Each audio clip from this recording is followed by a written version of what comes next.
주신 삶에 지쳐 쓰러진 나 일으켜 주신 분, 눈물을 닦아주신 나를 꼭 안아주신 주의 자녀 삼아주시니 오늘도 찬양해. 거친 파도 날 덮쳐도 주님 날 안으시고 고난의 길 나갈 때도 능력의 힘을 주사 주님은 나의 노래 평생을 따르리를 세상 무엇도 바꿀 수 없는 영원한 내 사랑 주님의 길 멀고 험해도 나는 달려가리 기쁨의 눈물 흘리신 주님 바라보며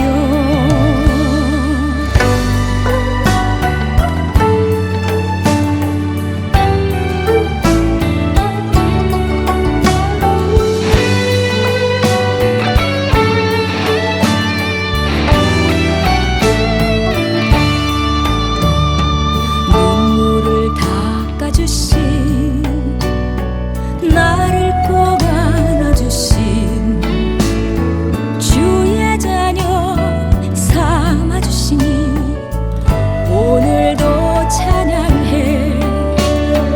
거친 파도 날 덮쳐도 주님 날 안으시고 고난의 길 나갈 때도 능력의 힘을 주사 주님은 나의 노래 평생을 따르리를 세상 무엇도 바꿀 수 없는 영원한 내 사랑 주님의 길 멀고 험해도 나는 달려가리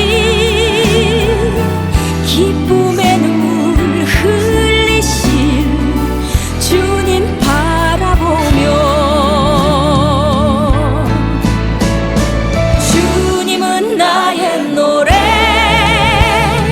평생을 따르리를 세상 무엇도 바꿀 수 없는 영원한 내 사랑 주님의 길 멀고 험해도 나는 달려가리 기쁨의 눈물 흘리신 주님 바라보며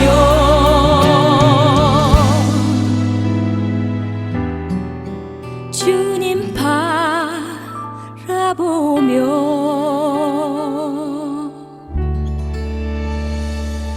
주 안에서 한 주간 승리하셨으리라 믿으면서 9월 첫째 주일예배를 하나님 앞에 드리도록 하겠습니다.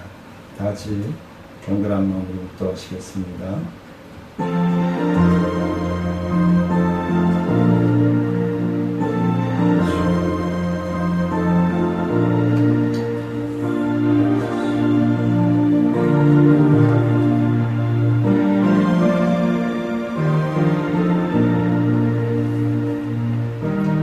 영접하는 자 곧 그 이름을 믿는 자는 자들에게는 하나님의 자녀가 되는 권세를 주셨으니 이는 혈통으로나 육정으로나 사람의 뜻으로 나지 아니하고 오직 하나님께로부터 난 자들입니다.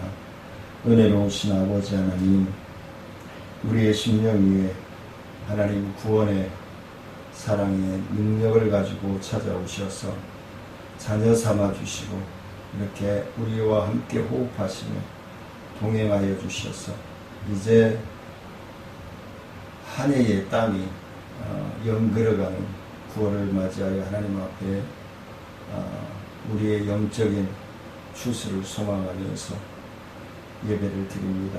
하나님 기뻐 받아주시고 오늘도 병상에서 각 처소에서 하나님의 살아계심을 믿고 예배드리는 모든 심령들을 위해 아픔과 고통과 걱정과 근심을 다 주님 앞에 내려놓고 치유되어지고 회복되어지고 하나님께 크고 매하게 쓰임받을 수 있도록 축복하여 주옵소서.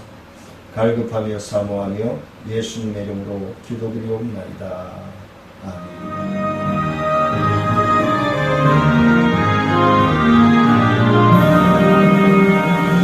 사랑의 하나님 이곳에 계시니 주 영광이 성전에 가득히 넘치네. 거룩한 주님 앞에 죄인된 우리들 경건한 마음으로 찬양합니다.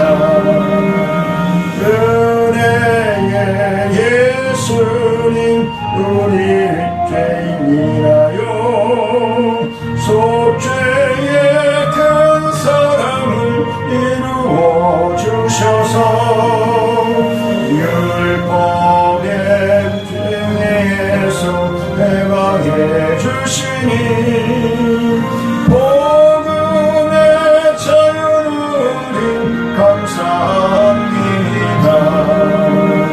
위로의 성령님 우리의 마음에 늘 함께 계시오니 그림이 됩니다.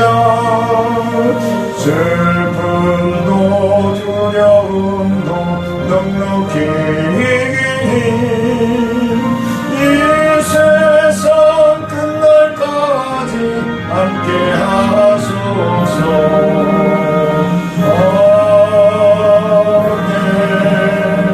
천지를 만드신 하나님 아버지를 내가 믿사오며 그 외아들 우리 주 예수 그리스도를 믿사오니 이는 성령으로 잉태하사 동정녀 마리아에게 나시고 본디오 빌라도에게 고난을 받으사 십자가에 못 박혀 죽으시고 장사한 지 사흘 만에 죽은 자 가운데서 다시 살아나시며 하늘에 오르사 전능하신 하나님 우편에 앉아 계시다가 저희로서 산자와 죽은 자를 심판하러 오시리라. 성령을 믿사오며 거룩한 공예와 성도가 서로 교통하는 것과 죄를 사하여 주시는 것과 몸이 다시 사는 것과 영원히 사는 것을 믿사옵나이다. 교독은 87번 요한계시록 21장을 펴보도록 하겠습니다. 또 내가 새 하늘과 새 땅을 보니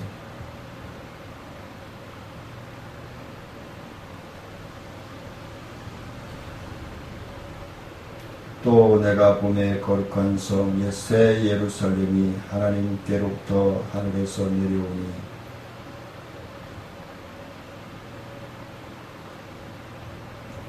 내가 들으니 보좌에서 큰 음성이 나서 이르되 하나님이 그들과 함께 계시리니 그들은 하나님의 백성이 되고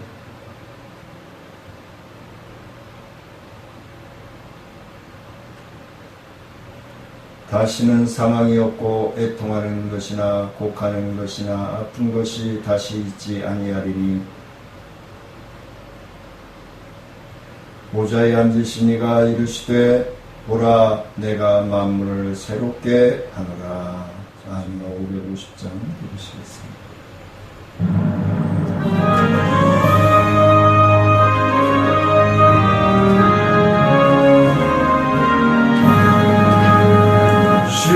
시온의 영광이 빛나는 아침 어둡더니 땅이 밝아오네. 슬픔과 애통이 기쁨이 되니 시온의 영광이 비춰오네.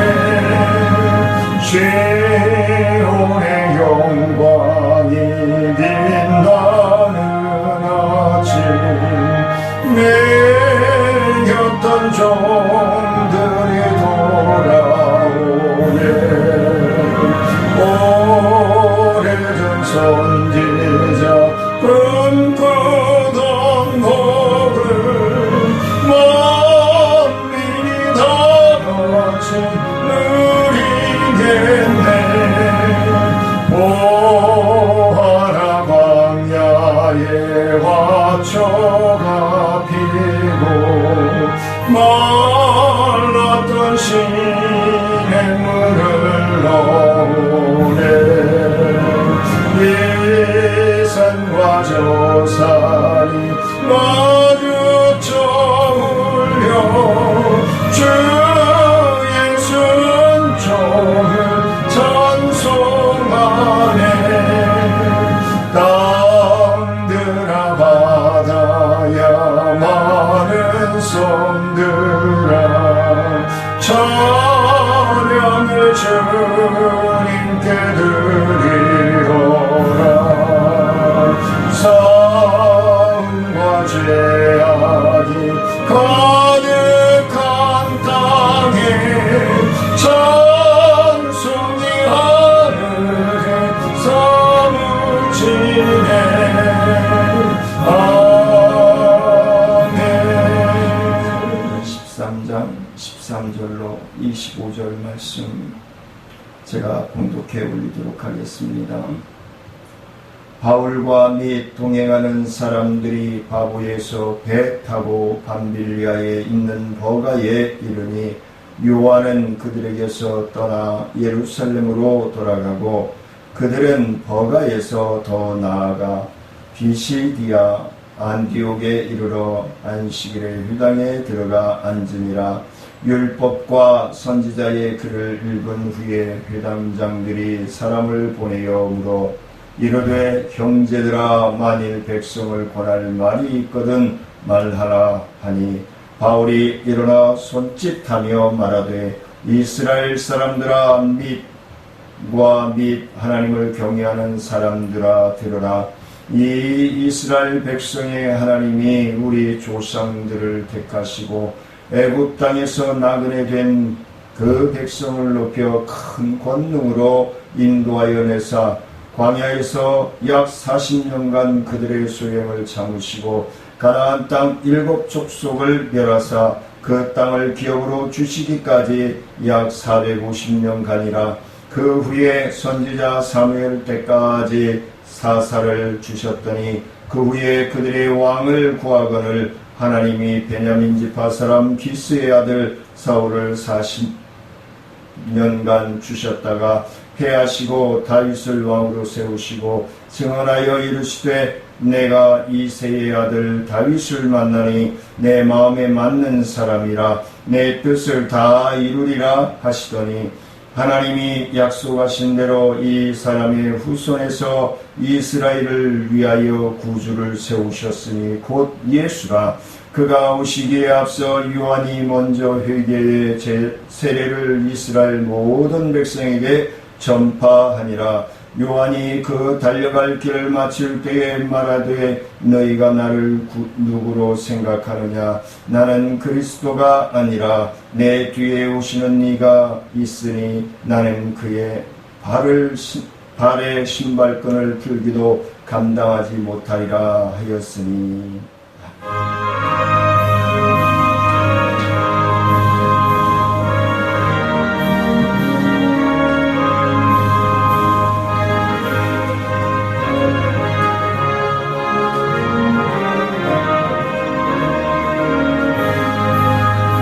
이그 혹시 거둘 자가 없는 이때에 누가 가서 거둘까.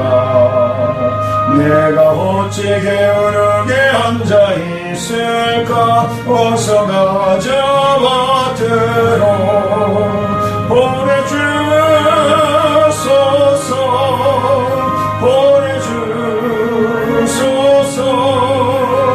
대단 술불 술에 대니 어찌 주저할까. 주여 나를 보내주소서. 주가 두루 다니시며 일꾼 부르나 따르는 자 적도다. 보라 주의 사랑하는 이곳 곡식을 어서 거두러 가자. 보내주소서 보내주소서. 제단 술불 내 입술에 대니 어찌 주저할까. 주여 나를 보내주소서.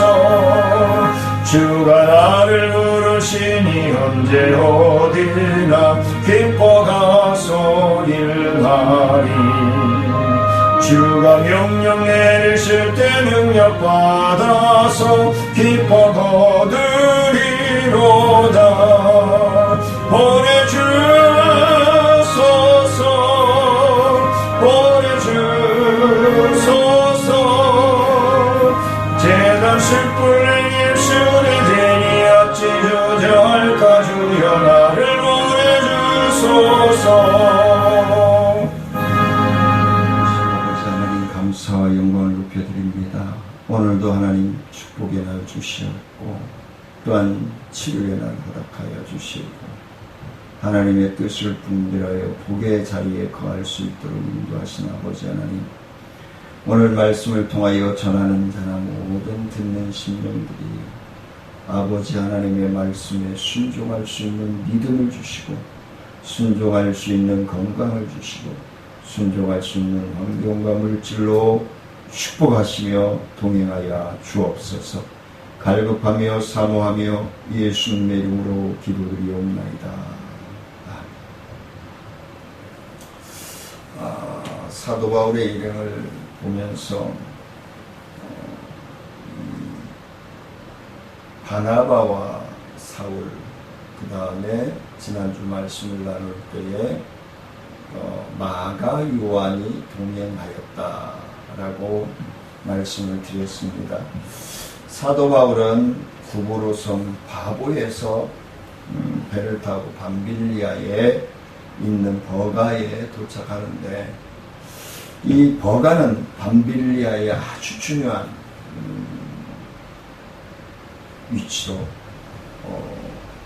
위치에 기록되어 있는 해안 내륙에 기록되어 있어서 한 13km 지점에 위치해 있는 아주 중요한 곳이다라고 얘기를 합니다. 사도 바울이 소아시아 전도 여행 시에 이곳을 2번이나 지나가면서 아마 관찰하고 평상시에는 또 그냥 무심코 지나갔겠죠. 근데 하나님의 예수 그리스도를 만나고 그 시선이 달라졌다. 그래서 우리가 예수를 믿으면서 하나님의 자녀로 살아간다는 것은 내가 예수 믿기 전에 생각의 관념이나 그리고 어떤 삶의 느낌 이런 것들까지도 다 바뀌어야 되는 것이 아닌가, 오늘 말씀을 보면서. 그래서 예전에는 무심코 지나갔던 것들도 구원의 통로로 쓰일 수 있고 또 그들에게 알릴 수 있는, 왜냐하면 하나님께서 우리 모든 자녀들에게 붙여주시고 보여주시고 듣게 하여 주시는 것은 하나님의 계획이 분명히 있다는 것이죠. 나에게 그분들을 만나게 해주신다든가, 나에게 그것을 보여주신다든가, 나에게 그것을 들려주신다는 것은 분명히 어딘가에 쓰일 수 있는 것이, 그리고 그 시기 그 환경에 필요하기 때문에 나에게 보여주시는 것이다. 그러면 불편한 게 없죠. 그렇죠? 긍정적으로 다 이것도 하나님의 계획이구나, 이것도 하나님의 섭리이구나. 그렇게 되면 어떻게 돼요? 내가 순종할 수 있는 방법을 찾게 됩니다. 부정적으로 생각하면 투정하게 되죠. 불평하게 되죠. 그리고 하나님의 존재성을 인정하지 않게 되죠. 그래서 하나님의 존재성, 하나님이 나와 함께 호흡하시고 동행하시는 것을 긍정적으로 부정적으로 생각하면 또 뭐 할 거야. 그래서 긍정적으로 모든 마인드를 변환시키는 작업이 우리의 믿음 위에 있어야 된다. 그래서 예전에는 무심코 지나갔지만 예수를 영접하고 예수를 믿으면서는 밝은 모습으로 보고 긍정적인 모습으로 생각하고 표현하고, 그래야 내 마음도 아름다워지고 피부도 고와지고, 그래서 다른 사람들이 나를 바라볼 때에 뭔가 끌리는 거죠. 누구를 끌기 위해서 내가 단장을 하고 포장을 한다면은 그건 금방 탈로 가지. 근데 내 내면에서 내 마음의 평안을 가지고 기쁨을 가지고 변화되어가는 삶을 통해서 살아가게 된다면 그 아름다움, 그 평안함, 그 행복감은 없어지지 않아요. 그리고 그대로 전달이 되죠. 자,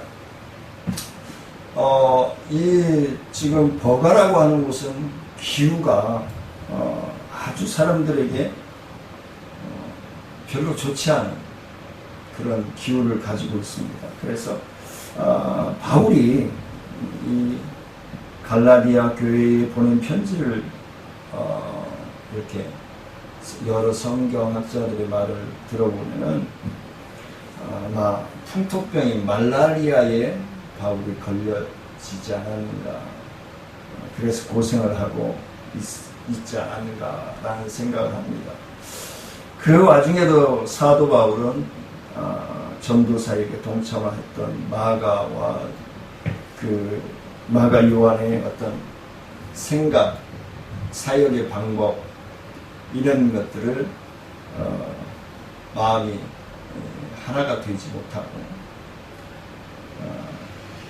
헤어지게 되죠. 그래서 우리가 믿음의 생활을 하면서 하나님의 영광을 위해서, 물론 교회를 위해서 하는 모든 일들이 하나님 영광을 위해서 해야 돼요. 어떤 목사를 위해서, 장로를 위해서, 권사를 위해서, 어느 사람을 위해서 하면 안 돼요. 꼭 상처받게 돼요. 네. 그래서 하나님의 영광을 위해서 한다. 그러면 마가 요한이 처음부터 1차 전도여행을 시작하면서 하나님의 복음을 전하고자 시작을 했단 말이에요. 근데 사역론에서 차이가 있어요. 차이가 생겼어요. 그래서 오늘 말씀을 보면서 비시디아 안디옥에서의 사도 바울의 전도 사역을 우리가 함께 나눌 때에 첫 번째는 비시디아 안디옥에서의 전도라고 해서 오늘 본문 13절부터 15절까지의 말씀을 보면은 밤빌리에 도착하자마자 요한이 일행이 예루살렘으로 떠나게 돼요. 성경에는 그가 예루살렘으로 돌아간 사건에 대해서 아주 구체적으로 설명을 안 하고 있지만, 그러다 보니까 요즘 정치 일선 뉴스들 보면 막 짜증 나잖아요. 나와 경쟁자를 해짓기 위해서 그냥 그 확인도 안 되어져 있는, 정확하지도 않은 것들 뻥뻥 터뜨리고 그러잖아요. 그래서 정확한 어떤 사연, 이야기, 쌍방의 어떤 의견의 불일치, 이런 것들이 나타나지 않다 보니까 여러 가지 추론들이 막 난무하게 되죠. 네. 그래서 우리가 어떤 무엇을 발표하고 이야기할 때는 정확한 증거와 진실을 이야기할 수 있어야 돼요. 그래야 그 사람을 신뢰하게 되고, 그 신뢰가 바로 큰 일꾼으로 쓰임받는 통로라는 걸 알게 돼요. 근데 한 번, 두 번 거짓으로 발표가 되어지고 확인되어지면은 그 사람은 그 신뢰를 회복하기가 참으로 힘들다는 거죠. 네. 지금 한 2년째 오르내리고 있는 사람에 대해서 알죠. 그때 처음에 그거는 뭐라고 그랬죠? 아니라고 했단 말이에요. 거짓이라고. 근데 사실로 밝혀지고 있단 말이죠. 자, 정확하게 이 마가 요한이 왜 바울 일행과 헤어져서 예루살렘으로 돌아가는가, 뭐 정확하게 기록되지 않은 건 그냥 넘어가는데, 왜 하나님의 구속의 사역에 크게 특별한 어떤 변화가 일어날 것 같지 않으니까 성경에 기록되지 않지 않았는가라는 저는 생각을 합니다. 그래서 이것을 설명하는 자들은 바울이 말라리아의 병에 걸려서 조금 힘들고 어렵다 보니까 복음 전도 사역에 조금의 장애가 생기지 않았는가, 방해 요소라든가 그 어떤 건강과도 있어 어떤 바꾸면서 사역의 통로가 바뀌지 않았는가. 그래서 요한이 가지 않았는가. 물론 이제 마가는 고향이 풍토병이라 하나요? 고향이 그리워서 너무 오래 떨어져 있으니까 고향이 그리워서 참 여린 사람이죠. 그래서 바나바를 제쳐놓고 바울이 바나바가 이제 마가 요한의 외삼촌 되는데, 바나바와 같이 시작했는데 바나바의 생각보다는 바울 위주 주관적으로 복음의 사역이 시작되니까 삐진 것이 아닌가, 별의별 이야기들이 많이 돌고 있죠. 그래서 이제 우리가 15장에 가면은 15장 37절부터 39절 말씀을 보면은 좀 이렇게 드러나는 내용들을 볼 때 인간적인 감정 외에도 전도를 하는 데 있어서 신앙적인 갈등이 야기되었기 때문에 마가 요한이 떠나지 않았는가라는 생각을 합니다. 그래서 마가 요한이 예루살렘으로 돌아간 것은 바울에게 적지 않은 충격이었어요. 많은 교회에서 사역자들이 또 기관에서 일들을 하는데 똘처럼 일을 하던 분이 시험에 든다든가 휘청하면 굉장히 지장이 크죠. 타격이 큽니다. 그래서 마가 요한의 어떤 바울과 바나바의 일행에게 있어서 요한의 비중이 적지 않았다. 왜? 바울이 힘들어했으니까 요한이 떠나면서 더군다나 또 몸까지 건강까지 좋지 않냐니까 아마 더 힘들지 않았을까, 그런 생각을 가지게 됩니다. 우리도 이제 하나님을 위해서 교회가 또 모든 기관들이 많은 사명을 받은 사람들이 하나님의 일을 한다는 명목으로 아래에 어떤 모든 기관원들이 의견 충돌이 일어나고 힘든 상황에 들어가는 경우들이 많이 부딪히는 경우들이 있죠. 그래서 특히 하나님의 자녀들은 자신의 감정을 어떻게 해요? 절제하지 못하고 자꾸 표출시키려고 합니다. 왜? 교회의 사역은, 주님의 사역은, 하나님의 사역은 합력하여 선을 이뤄나가는 거예요. 내 주장, 내가 한 발짝 물러난다고 해서 지는 거 아니에요. 우리가 자꾸 한 발짝 물러나면 진다라고 생각하기 때문에 자꾸 목소리를 높이고 억지를 부리는 거죠. 억지가 되어버려요. 근데 한 발짝만 물러나고 다른 사람의 의견을 수렴하게 되면은 그 심령은 그만큼 마음의 깊이와 넓이와 높이가 커지는 거예요. 그러면은 하나님은 더 크고 오묘하게 사용하신다는 사실입니다. 그래서 바울과 바나바 일행들, 그리고 우리가 교회에서 사역을 감당할 때에 자꾸 내 주장만 너무 강하게 앞세우지 말고 원래 어떤 프로그램, 어떤 행사의 목적에 맞춰서, 취지에 맞춰서 진행하는 방법에 따라서 마가 요한의 생각과 바나바의 생각과 바울의 생각이 다를 수 있단 말이에요. 근데 그 지역과 환경을 통해서 하나님이 가장 기뻐하실 방법을 모아야 된다는 거죠. 그래서 일치감을 찾아야 된다는 것이죠. 요즘 정당들이 대선을 앞두고 난리가 났죠. 그래서 옛날 어른들이 참 틀린 말이 없어요. 털어가지고 먼지나는 사람 어디 있겠어요. 근데 그걸 긍정적인 시각으로 이 대한민국의 미래를 위해서, 대한민국의 안전과 평안을 위해서, 백성들의 행복한 삶을 위해서 하나로 모여야 된다는 것이죠. 자기의 이름을 새기고 자기를 과시하기 위해서. 그건 아니죠. 그건 생명이 길지가 않아요. 그래서 진정으로 대한민국의 지금 현재 어떠한 일물이 필요한지를 우리 백성들이 잘 분별해야 돼요. 우리 대한민국에 필요한 사람이 어떤 사람이에요? 그냥 일회성 있는 정책이 말고 우리 자녀들이 꿈을 꾸게 하고 성경 말씀처럼 꿈을 꾸게 하고 그 꿈을 실현해 갈 수 있는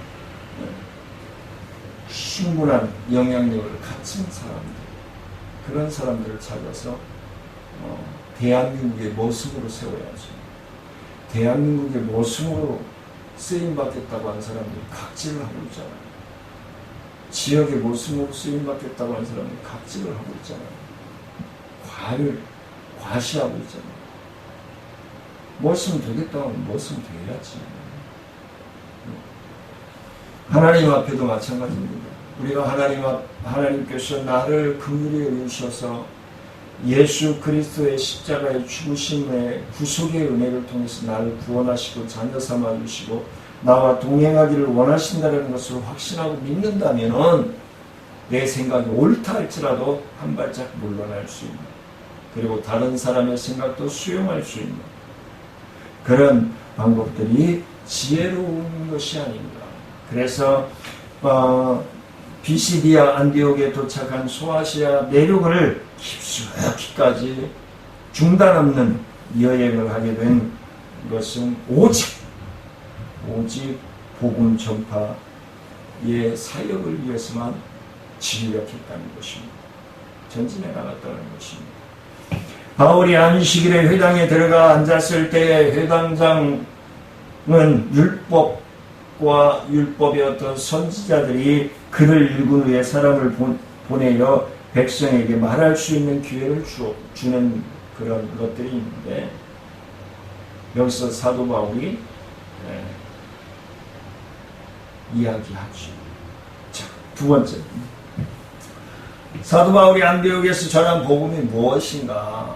자, 이제 회당장과 율법사들이, 선지자들이 글을 읽은 후에 이 말씀과 또 이의가 있습니까? 아니면 또 다른 메시지가 하실 말씀이 있습니까? 라고 할 때에 바울이 나서서 이제 이야기하게 됩니다. 16절부터 19절까지.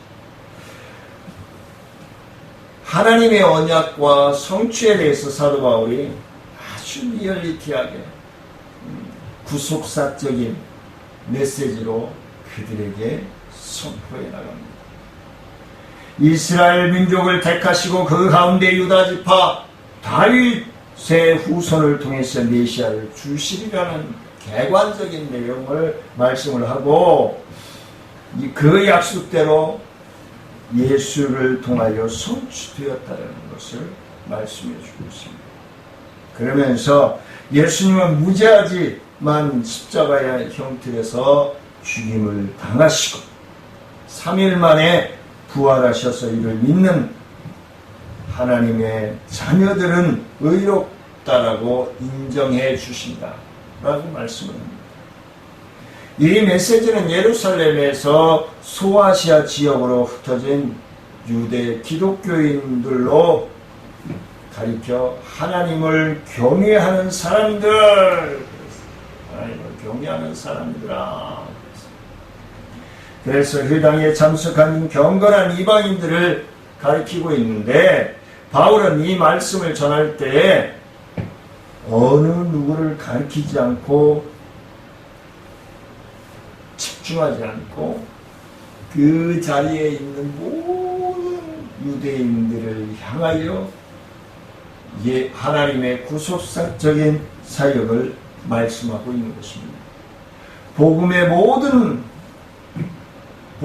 모든 택함 받은 자들, 그래서 택함 받은 사람인지 아닌지 우리가 모르기 때문에 지난 시간에도 말씀을 드렸지만, 우리는 나에게 붙여주시고 나에게 들려주시고 나에게 보여주시는 분들에게 복음을 제시하고 그들이 하나님의 택함 받은 백성인지 자녀인지 확인 작업이 필요해요. 일단은 우리는 선포하고 전하면 하나님께서 성령을 통해서 그 심령을 갈아엎고 꼭 우리 교회에 나와야 된다고만 생각하는 사람들이 있어요. 아니죠. 그건 하나님의 계획에 따라 자기네 집 옆에 갈 수도 있고 아니면 좀 떨어져 있는 곳으로 갈 수도 있죠. 근데 자꾸 복음을 전하는 사람, 우리 청천중앙교회만 와야 된다라고 저는 주장하고 싶지 않습니다. 왜? 저하고 믿음의 코드가 안 맞을 수도 있습니다. 하지만 하나님의 자녀가 되어야 한다는 건 반드시 집중적으로 말씀을 선포하고 증거해야 된다는 것입니다. 그래서 이스라엘 조상들을 택하시고 애굽에서 인도하여 주셨으나 광야에서 패역하여 40년간이나 고생을 했다.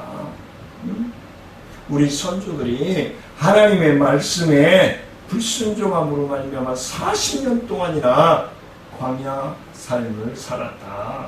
그렇게 얘기합니다. 그러나 하나님께서는 그들을 참으시고 가나안 땅을 기업으로 주셨다. 이 말씀을 통해서 하나님의 자녀로서 자부심을 갖게 하고 있는 것은 아닙니다.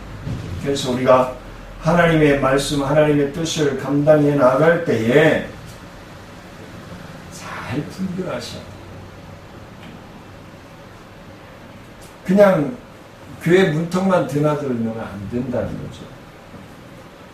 그 시간에, 이 시간에 하나님께서 나에게 목사님을 통해서, 찬양대를 통해서, 대피 기도자를 통해서, 헌금위원과 안내위원과 주차위원들을 통해서 하나님이 나에게 뭐라고 말씀하시는지에 대한 질문을 해요. 그래서 하나님이 제시해 주실 때에 바로 순종할 수 있는 믿음의 삶이 필요하다는 것입니다. 그래서 하나님께서 우리를 어떻게 구별하여 택하시기를 원하시는가? 자, 첫 번째는 하나님은 이스라엘 백성의 하나님이시라는 거예요. 오늘 함께 예배드리는 우리 성도님들은 하나님의 그 아버지 하나님이 나의 하나님이시라는 거예요. 그 다음에 하나님께서 우리를 구원하시기 위해서 다윗의 조상들을 택하셨다. 세 번째는 하나님은 하나님의 백성을 애굽에서 구원하여 광야를 지나게 하셨다. 훈련 기간이 필요했다는 거예요. 그래서 이스라엘 백성들이 애굽을 출발해서 약속의 땅 가나안 땅을 향해 가는 것이 우리가 지금 믿음의 생활을 하고 있는 것과 같다. 그래서 약속의 땅을 언제 우리가 아버지 하나님의 말씀에 제대로 순종하는 삶을 살아갈 때에 신랑 되신 예수님이 천군 천사를 대동하고 우리를 맞이하러 오신다. 마지막으로 네 번째는 가나안을 기업으로 주셨다. 가나안 땅, 약속의 땅. 그곳이 어디예요? 영원한 곳. 아픔과 고통과 죽음이 없는 곳, 하나님만을 영원토록 찬양드리고 기뻐하고 경배하는 것, 그곳에 우리는 가기로 되어 있는 것. 하나님의 말씀에 순종하는 자들, 하나님의 뜻에 따라 살아가는 사람을 말하고 있는 것입니다. 사도 바울은 이스라엘 백성들의 패역함에도 불구하고 하나님께서는 오래 참으시고 용서하시며 가나안으로 약속의 땅, 하나님의 언약의 땅으로 인도하시면서 하나님의 인내심과 하나님의 사랑을 표현해 주시고 계시다. 그리고 그 약속을 통해서 하나님의 약속은 반드시 지켜집니다. 하나님께서는 당신께서 택하신 자들을 어떤 일이 있을지라도 하나님은 반드시 그 약속을 저버리시지 않고 지켜 행하신다는 사실입니다. 하나님의 택함받은 자녀들이 순종하는 척도에 따라서, 왜? 하나님의 영원한 나라는 시기심도 없고 질투심도 없고 교만도 없고 유혹심도 없고 도적도 없고 강도나 살인도 없으니까 우리가 믿음의 광야 생활을 통해서 그걸 걸러내는 거예요. 그걸 버리는 거예요. 지난 시간에 말씀드렸죠. 우리가 하나님께 올바로 쓰임받기 위해서는 물질의 가지도 쳐내야 돼요. 명예의 가지도 쳐내야 돼요. 세속적인 문화의 가지도 쳐내야 되고, 음욕도 쳐내야 되고, 음탕도 쳐내야 되고, 거짓도 쳐내야 되고, 쳐내야 우리가 하나님 앞에 바로 쓰임받을 때 하나님의 뜻을 분별할 수 있는 삶을 살아가는 거예요. 그래서 오늘 말씀을 통해서 사도 바울은 이스라엘 백성들이 그렇게 불순종하고 부정하고 거부했지만 하나님은 끝까지 참으시고 사랑하심으로 인도하셔서 약속을 지켜주셨다. 하나님께서 이스라엘 백성들에게 가나안 땅을 기업으로 주시는데 약 몇 년이 걸려요? 450년이 걸려요. 우리는 성경을 읽으니까 그냥 바로바로 됐겠지 알겠지만 450년이 걸려요. 이것은 요셉의 초청으로 애굽의 야곱의 가족들이 70명이 애굽으로 내려가게 되죠. 때로부터 출애굽하여 가나안 땅에 들어가는 그 지파별로 들어가는, 그리고 지파별로 들어가서 분배되는 때까지 450년이 걸려요. 약속이 성취되고 지켜질 때까지. 이스라엘 백성들이 애굽에 머물렀던 기간은 약 400년으로 봅니다. 그리고 광야를 약 40년으로 봅니다. 광야 생활. 그리고 나머지는 가나안 족속을 멸하고 토지를 배분하는데 약 10년을 걸렸다라고 기록되어 있습니다. 그래서 합이 450년이 걸렸어요. 하나님의 약속이 성취되기까지. 자, 우리가 다시 한번 매주 수요일날 우리가 말씀을 나누고 있지만 다시 한번 생각해야 될 것은 우리가 애굽을 하나님께서 응답하시고 해결해 주시고 참으셔서 애굽을 출발할 수 있도록 해주셨다라고 구원이 완성된 건 아니라는 거예요. 그 광야 생활을 통해서 배가 고프다, 목이 마르다, 고기가 먹고 싶다, 시기하고 질투하고, 홍해의 사건을 통해서 걸러져. 그래서 하나님의 뜻 가운데서 순종하는 자녀, 갈렙과 여호수아의 지파의 후손들만, 그것도요, 구분되어지는 신령들만이 약속의 땅에 들어갔다는 사실입니다. 그 시간까지 450년이 걸렸다는 거예요. 마지막으로 우리가 말씀을 나눌 때에 20절로 25절 말씀은 하나님의 뜻에 따라서, 하나님의 섭리에 따라서, 하나님의 계획에 따라서 진행되어졌다는 사실입니다.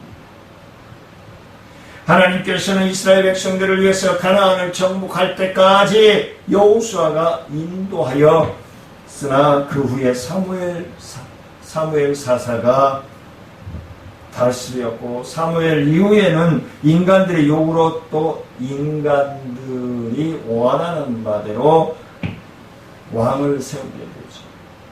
그래서 사사는 하나님께서 이스라엘 민족을 다스리신다라는 상징적인 의미가 내포되어져 있습니다. 그러나 첫 사사 운니엘로 시작하여 사울을 왕으로 세우기까지 14명의 통치자들이 통치한 기간이 360년. 운니엘로 시작해서 사울한 때까지 14명의 왕들이 360년 동안을 치리하고 다스립니다. 사도 바울이 전한 말씀의 의미는 하나님을 믿는 자녀들에게 가장 중요한 것은 하나님이 친히 그들의 통치자이시고, 하나님이 친히 그들을 지으시고, 심히 좋았더라 감탄하시고, 하나님의 뜻에 따라서 순종하여 살기를 원하였으나 불순종함으로 말미암아 그 언약이 깨지고, 또 새로운 언약 독생자이신 예수 그리스도를 성육신시키셔서 회복의 기회를 주시고, 자녀를 얼마나 하나님이 사랑하시는지를 다시금 깨닫게 하고 느끼게 하시는 거죠. 그래서 사도 바울이 전한 이 말씀은 인간의 요구로 세워진 왕은 하나님의 뜻에 불순종하여 40년이나 폐위되었지만, 하나님께서 세우신 왕은 당신의 뜻에 합당한 자였기에 그를 통하여서 뜻을 이루어 가신다는 사실을 말씀해 주고 있는 것입니다. 아무리 사람들이 날고 뛰어도 하나님의 뜻, 하나님의 섭리에 따라서 살아가야 한다는 것을 말씀해 주고 있습니다. 하나님의 선하신 뜻에 합당한 자녀 곧 다윗이 선택되어지고, 사도 바울은 이 다윗을 언급하지만 그를 하나님의 아들로 말하고 있으며, 또한 메시아적 의미로 다윗의 계보에서 구세주 메시아가 나실 것이라고 분명하게 말씀해 주고 있습니다. 그러므로 인간들의 계획은 그들을 영원히 행복하게 해줄 것으로 착각 속에 빠져요. 근데 그게 실현되어지지 않잖아요. 우리나라 정치인들을 보더라도 그래요. 이 사람이 구의원이 되면 구 백성들이 참 행복해질 것 같죠. 이 사람이 구청장이 되면 참 식구들이, 이 사람이 시장이 되면 참 행복해지고 잘 될 것 같잖아요. 이 사람이 대통령이 되면 잘 될 것 같잖아요. 안 되잖아요. 제대로 못하니까.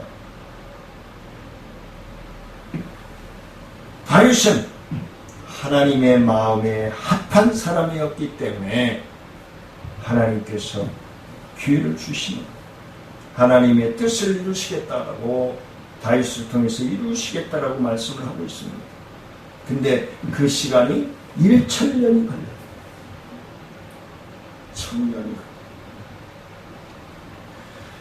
걸려요.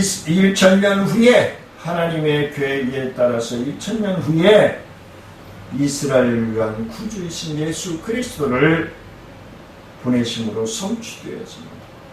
그 약속을 이루셔요. 이는 선지자 이사야가 다윗의 혈통에서 메시아가 이새의 줄기에서 한 싹이 나며 그 뿌리에서 한 가지가 나서 결실할 것이다 라고 말씀하고 있는 예언의 말씀을 이루는 것입니다. 하나님께서는 메시아 앞에서 세례 요한을 보내사 회개의 세례를 베풀게 함으로써 모든 사람들로 하여금 예수 그리스도를 메시아로 맞이하여 회개하는 심령이 되게 함으로 말미암아 진정한 하나님의 자녀가 되게 하신다는 계획입니다. 뿐만 아니라 사도 바울의 사역을 중에도 이 땅에 와서 세례를 베푼 목적을 이해하지 못하는 사람들도 많았다라고 얘기합니다. 이제 말씀을 묻히려고 합니다. 그러므로 우리들은 사도 바울처럼 세례 요한이 예수 그리스도를 위한 사역일 뿐 앞서 예비하러 온 자들인 것처럼 우리 또한 하나님의 자녀들로서 먼저 믿는 자로서 나중 믿고 우리를 따라 하나님의 자녀가 되게 하는 귀한 구원의 사역을 감당해 나갈 때에 하나님의 뜻을 분별하고 하나님의 계획에 따라서 순종함으로 의에 이를 수 있는 사랑하는 성도님들과 저의 사역이 되어지고 우리 청천 중앙교회 사역이 되어지기를 주의 이름으로 간절히 축원을 드립니다. 은혜로우신 아버지 하나님 감사와 영광을 높여드립니다. 하나님 영광 받아주시고 주의 크신 은혜와 능력을 통하여서 하나님은 참으로 인내하시며 사랑을 표현하시고 하나님의 계획 따라 섭리에 따라 하나님의 자녀될 자들을 훈련하시며 품으시며 하나님의 체험을 느끼게 하시며 하나님께 순종하고 헌신할 수 있도록 하여 주시는 줄 믿습니다. 사랑하는 성도들의 병상을 펴주시고 힘들고 어려운 소수의 삶을 변화시켜 주셔서 하나님이 우리를 얼마나 사랑하시며 인내하시며 기다리시는지를 믿고 신뢰하며 순종할 수 있도록 건강으로 축복하시고 물질과 환경으로 동행하여 주옵소서. 감사를 드리며 예수님의 이름으로 기도드리옵나이다. 아멘.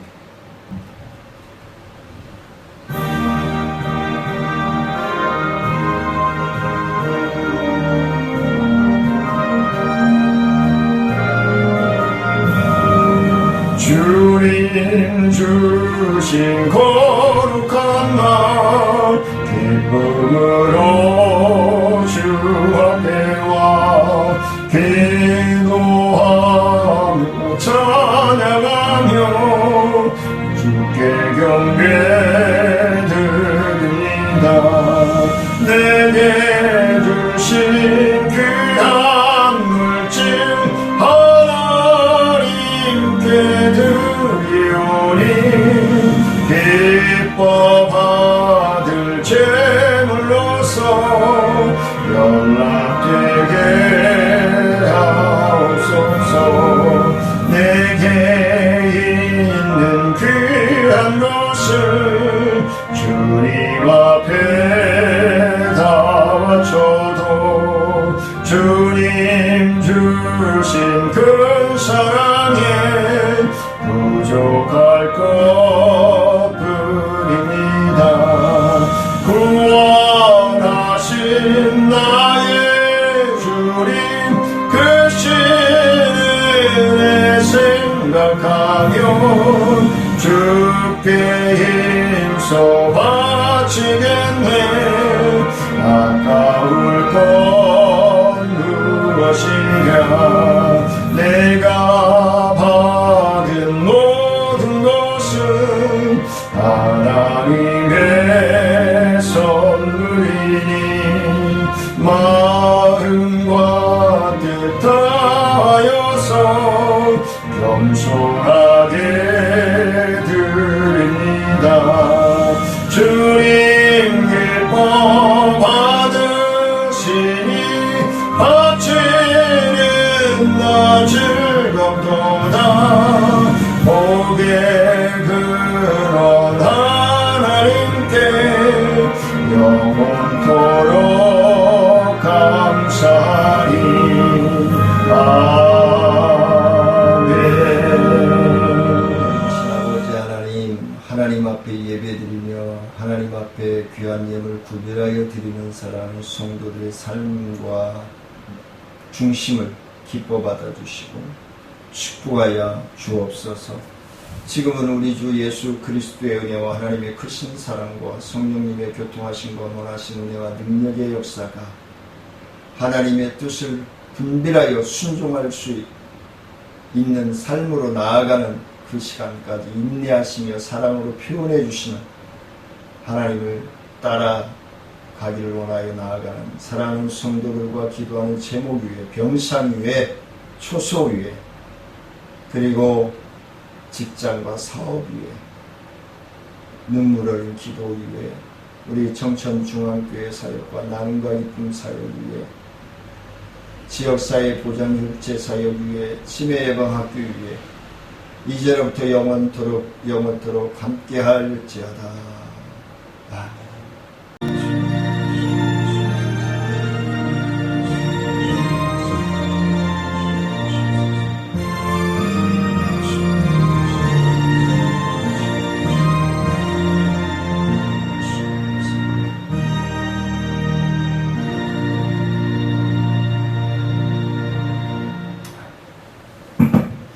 감사합니다.